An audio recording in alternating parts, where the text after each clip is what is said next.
Getting classy with it with a focus on quality of feedback.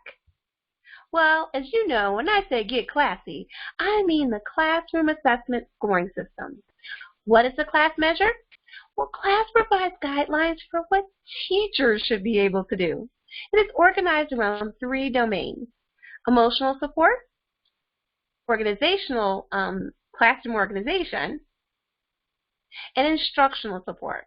With this vlog focusing in on the dimension of quality of feedback. So what exactly is quality of feedback? Well, it assesses the degree to which the teacher provides feedback that expands on learning and understanding. It also encourages continued participation. Some of the indicators include scaffolding, so for example, hints, feedback loops, so follow-up questions. It also looks at prompting the thought process, so helping students to explain their thinking.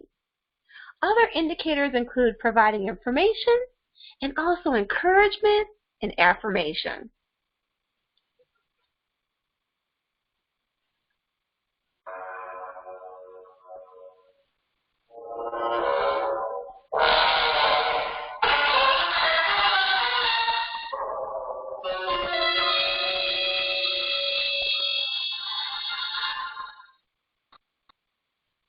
Okay. With all that I have to do in the classroom, you named all of these other new things that now I need to do? Oh no. Help me, please. No worries, everyone. No worries. You'll be surprised at how much of quality of feedback you're already doing. So I'd like to describe quality of feedback as a 5-course meal that we're giving to our students. It starts with, as we said, scaffolding, feedback loop, prompting a thought process, our entree, providing information, and also our dessert, encouragement and affirmation. So let me give more details. Well, first of all, let's talk about scaffolding and what that looks like. So scaffolding is just providing hints to students. So for an example, let's try that again, but this time touch each block as you count them. Or if you see a student struggling as they're drawing something, you take down their paper. Keep in mind, quality of feedback is a response from the teacher. The response can be an action, or it could be a verbal response. Again, the student may actually not say anything. They may do something or look like they're struggling, and then you respond to that. So their response doesn't have to be verbal, and neither does yours, but it could be a verbal response.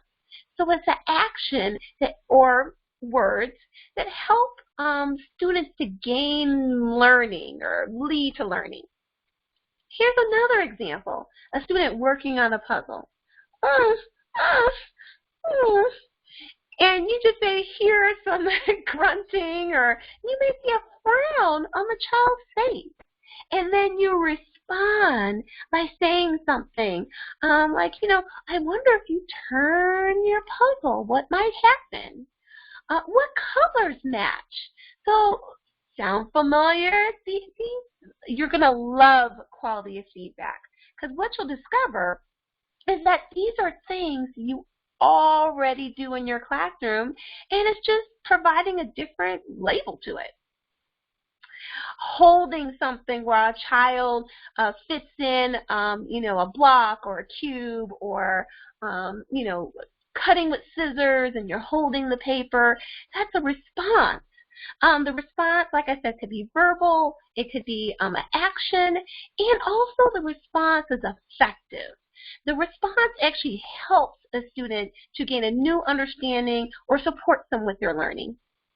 Now, keep in mind, we talked about academic responses, but sometimes we have children that struggle social-emotionally.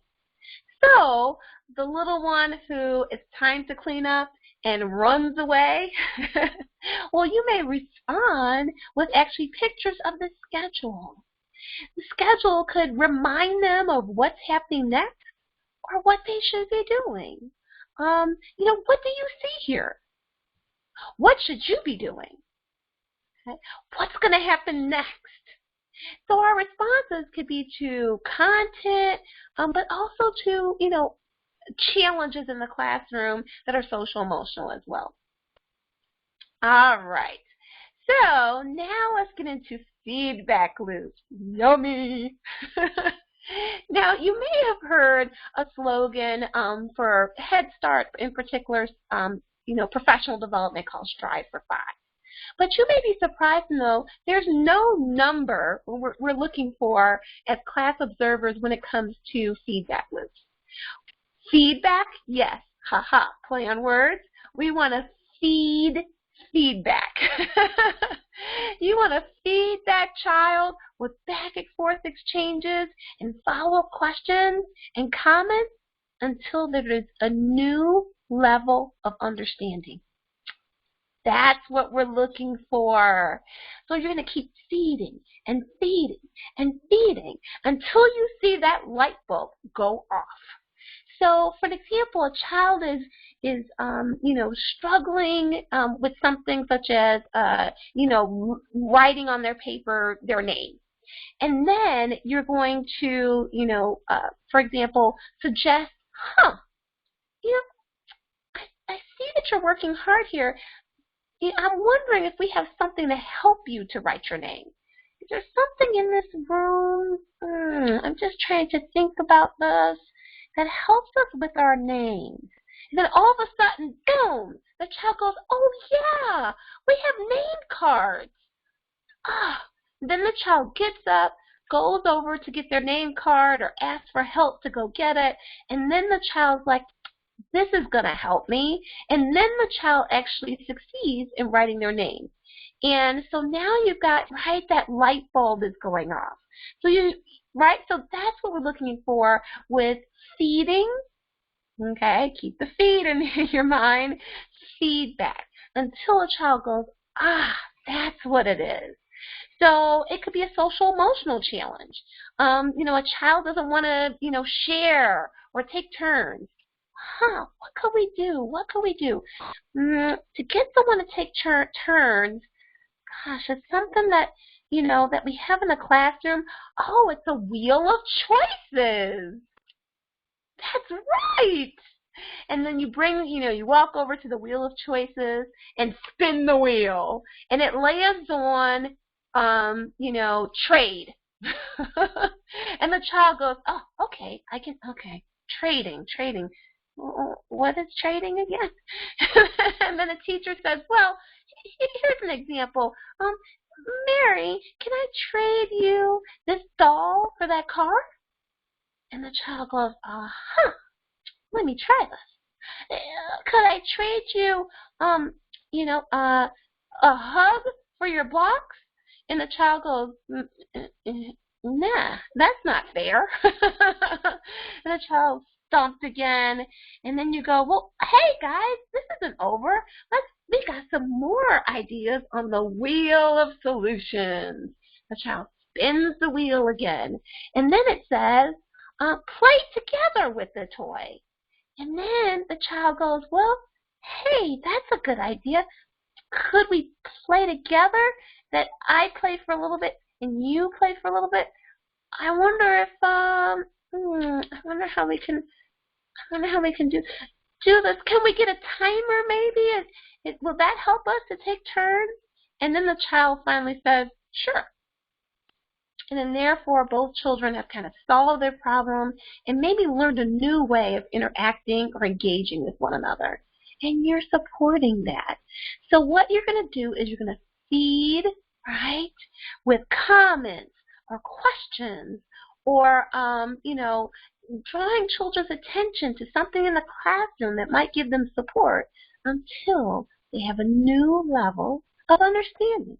You're going to be persistent because this could take a while, especially if it's a social emotional challenge, like sharing, or working through, something where the child's upset. What could make you feel better? That could take a while. So a teacher has to be persistent in being able to support the child even when there's an interruption. So this is what happens because, in a real, let's keep it real, okay? In a real preschool classroom, you get interrupted all the time. So then you're going to say, oh, wait 1 second, Bobby. And then you're going to say, what is it that you needed? Oh, yeah, the Legos are over underneath the bin in the water table. Okay? All right. Then you're going to go back. See, this is where the trick is. Okay? Yes, I'm telling you tricks. You're going to go back to the conversation and you're going to go, what were we talking about? Oh, yeah, you guys were working on being able to, was it sharing or what was it you guys were working on? We had a huge problem here. Okay? So feedback loops, actually, you can continue even when you're interrupted if you go to the child or the children that, you were working with and go back and go, hey, what were we talking about? So going back to keeping it real, see, when you have an interruption with an adult, somebody comes in, oh, there's a phone call. Got to take the husband, kids, Then you get off the phone. You don't start a new conversation. You actually go, what were we talking about? Oh, yeah, that's right. So and you go back to the original discussion. So keep in mind, because we are interrupted all day, right? What's the lunch count? How many kids you got? Even by other adults. So you want to remember and be conscious to go back to that great conversation and to keep the feedback loops going. Okay? So feed that feedback. All right. So another indicator is prompting the thought process. So I want to share, I worked as a teacher for 10 years, and then I was a therapist for 10 years. And I remember when I was a therapist, the things that I would hear from children, I worked with a lot of children, for example, with dyslexia. And, I would ask a child, a question such as, and it could be a standardized test where I say, what rhymes with shoe? And a child goes, boot. And can't you already get the connection? So when you're prompting the thought process, I want to kind of get the child to explain their thinking so I can give support to them. So now I'm moving past the right answer or the wrong answer. I'm not just going to say, bah, wrong. Where'd you get that from? Shoe, boot? You're going to ask the child, right? So let's go back again. What rhymes with shoe? Boot. And then you're going to ask the child, tell me more about that. Why do you think that? And then the child, what I'm guessing, will probably say, well, shoe, boots, feet, because we work with preschoolers. They don't really say things very clearly all the time. Feet. Then you go, you're right. You're right about in this way. Shoes and boots both go on your feet. However, when I'm talking about rhyming, it's about sounds. Shoe, clue, right? And so then you're going to give more feedback to the child to get them to a better understanding. So what you're encouraging children to do is to think out loud. Now let's go through that scenario again. Honey, what rhymes with shoe? And that little preschooler's right on it. Clue, moo, right? And they're going to keep saying things that rhyme with shoe. Chew. And then what you're going to do to prompt thought process is you're next going to ask, honey, how did you know? And then the child's going to say, because 'Cause, 'cause it's Tuesday. And then you go, what? And then you were like, I thought you had this. See, you wouldn't have known if you had stopped at, good job. But see, if you ask that next question, you know how the child came to the answer. And sometimes, especially with young children, they come to the right answer, honey, in the wrong way. So then you go, well, oh gosh, it's not, okay. So days of the week don't really affect how words rhyme exactly. And, oh, honey, it's Thursday. It's not Tuesday. So then what happens is you want to clarify and know how a child came to the answer, because what if they came to the answer by the wrong, right, method, and they were just repeating what another child said, or they had a misunderstanding about how to get to the answer, and it just so happened that they said the right thing, but how they think about it or their understanding of the idea of rhyme, for example, is incorrect. So what you want to hear, of course, is shoe. What rhymes? Honey, what rhymes with shoe? Chew, moo, blue, right? And then you want to say, honey, how do you know? And what you hope the child will say is, because the sounds at the end are the same, Miss Angela. Duh. And if they don't, then you're going to continue your process, right, of getting to that feedback to help children, right, get to that great answer. And a new understanding, not just the answer, but a new understanding about it. Okay. All right, everyone. Now we're going to look at two more of those indicators. Okay, we've gone through several. And so the next one is providing information. And what does that look like? So, for example, I love this book, Too Much Glue. And sometimes children will, just squirt glue all over the place and everywhere. And what it is the child may not be understanding the purpose of glue. So you might want to clarify what glue actually does. And since children are just learning how to use materials, a child may be confusing glue and paint and thinking they just put it all over their paper. So what you're going to do is you're going to be seeing what a child does, and you're going to clarify and talk about, wow, what is glue? What glue is different than paint in this way. Paint we put all over the paper, but glue actually helps things stick.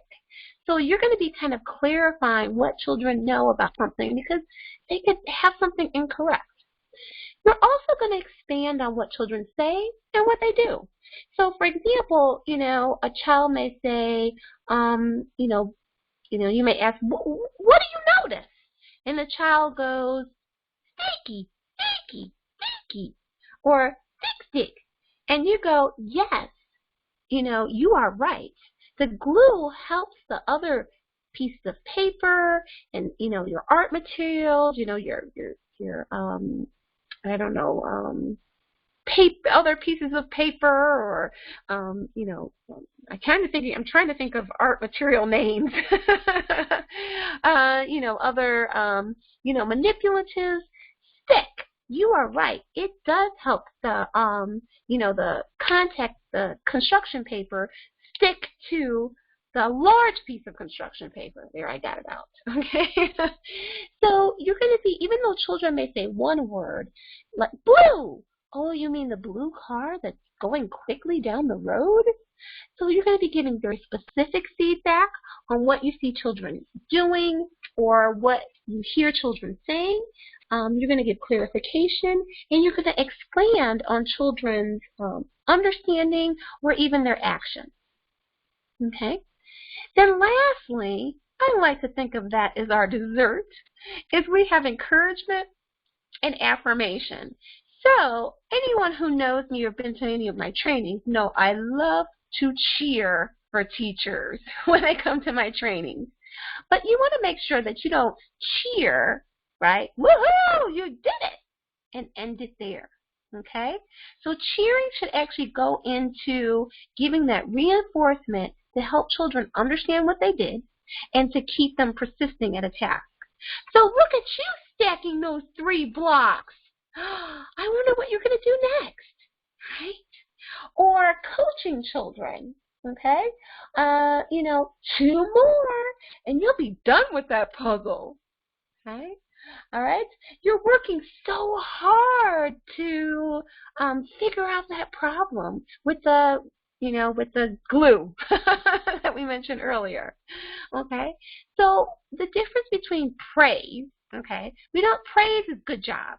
Honey, we got to go past good job because we want children to know what they did so they can repeat it, or what they're doing and coaching them so they can keep doing it long enough to learn something new, okay? So we want to be able to provide recognition and then also reinforcement and coaching, okay? Just one more button and we'll be able to go outside. All right. So, one common question that comes up. Okay, so what do I do when my kids don't answer questions and just stare at me? Okay, do you have the kids that I have? All right, so when you're asking questions, sometimes you may need to give children that time to think, making sure that you give enough pause. You're thinking, aren't you? I can tell you're trying to really figure this out, okay? And then pause. If they don't say anything, then don't feel like that's a problem. You just jump in with more strategies. I'm going to remind you of providing information. So if you ask a question, what do you notice? Silence, confusion, staring. And also look at what the child does. Remember, quality of feedback is about you looking at a child's responses. So if a child looks kind of like they're thinking, look at how hard you're thinking.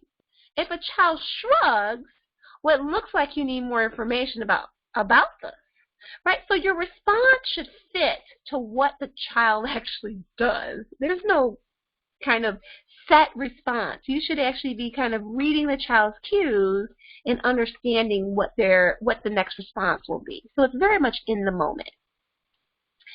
If a child doesn't respond to a question, it doesn't mean that we never ask them questions. We don't stop talking to babies because they can't talk. So you will keep asking questions, but make sure you individualize. Is your question too long? Is it too, right, sometimes it could just be too complicated. So maybe you need to shorten the words. Do you need to add gestures with your words or visuals? And don't forget, a child's response could be them pointing or an eye gaze. So then you're also looking for verbal as well as nonverbal cues. You can also provide more information to help a child answer a question. So you could say, oh, it seems like this has got you stumped. I wonder what in the classroom could help us answer this question. I noticed, so you could also provide information to the student. Well, I noticed that, because remember, sometimes you can't fire one question and follow up with another. It could be very overwhelming. So, well, what could help us solve this problem? Pause. I see you're thinking. Pause, right? Looking at the child, reading their cues. Well, I have an idea. What if, right? So it doesn't mean that you can't give an idea or you can't keep the conversation going just because a child didn't answer a question. It's okay. Sometimes you might answer your own question. And make sure that it's conversational. Because, honey, that's one way to end the conversation. We'll keep asking questions over and over and over. Make sure the questions are authentic and real. So, testing questions, they're hip to that. What color is my shirt? Oh, my goodness, my teacher doesn't even know what color her shirt is. Boy, are we in trouble. If you want to find out if children know colors, a better question with more depth or more inquiry to it, where you could find out lots of great information, would be, what do you notice about this shirt? What do you notice about this toy? Well, that could lead to questions or textures or other attributes besides color. So you want to just leave it open so children can really dig in and get give some answers where they don't feel like they're being tested, because that's one way to end a conversation. All right.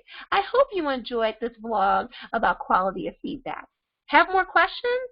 Feel free to contact me. I'm an affiliate trainer for Teachstone and also a member of the Class Community Advisory Board. Teachstone also provides information. Teachstone is the organization that makes the class assessment. So check out teachstone.com, and they have great blogs that talk about everything from quality of feedback to behavioral, management, all kind of aspects about the class assessment, what happens, frequently asked questions. So, check out teachstone.com. Also, connect with me on social media. I'm on Facebook, Twitter, and LinkedIn. So is Teachstone. So don't forget to check all of us out on social media. Hope you enjoyed listening, and hope you listen again.